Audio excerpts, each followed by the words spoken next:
యెహోవా భక్తుల మరణము ఆయన దృష్టికి విలువ గలది. కీర్తన 116:15.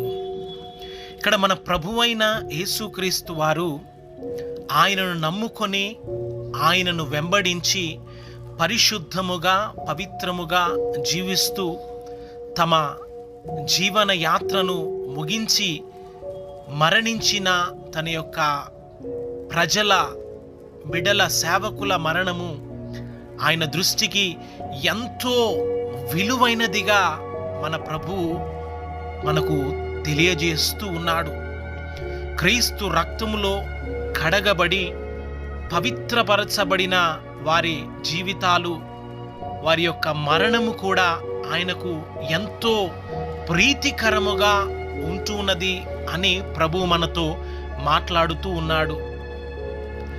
ఆయన మన నిమిత్తము తన ప్రాణాన్ని పెట్టి ఆయన ప్రేమ మన పట్ల ఎలాంటిదో ఎట్టిదో అన్న విషయాన్ని ప్రభు తన పరిశుద్ధ గ్రంథములో మనకు స్పష్టముగా తెలియజేస్తూ ఉన్నాడు. మరి ఆయనను నమ్ముకున్న మన జీవితము నీతి న్యాయములను జరిగిస్తూ ఉన్న మన ప్రభువైన యేసుక్రీస్తు వారి మార్గమందు మనము జీవించినట్లయితే ఆ యొక్క మార్గములలో ఆ త్రోవలలో మరణము ఏమాత్రము లేదు అని మరణము తప్పించి నిత్య జీవములోనికి ప్రభువు మనల్ని దాటిస్తాడు అని తెలియచేస్తూ ఉన్నాడు.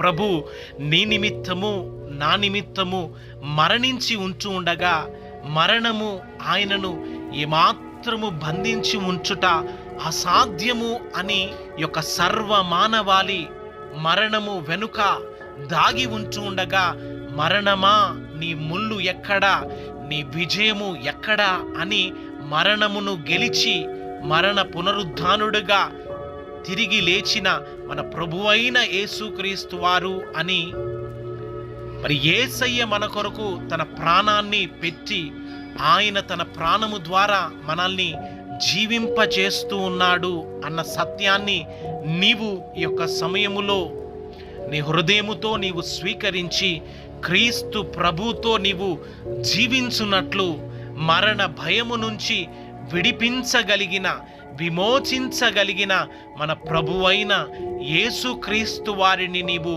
విశ్వసించి దేవుని యొక్క నిత్య జీవములోనికి నిత్య రాజ్యములోనికి నీవు నడిపించబడుదువుగాక.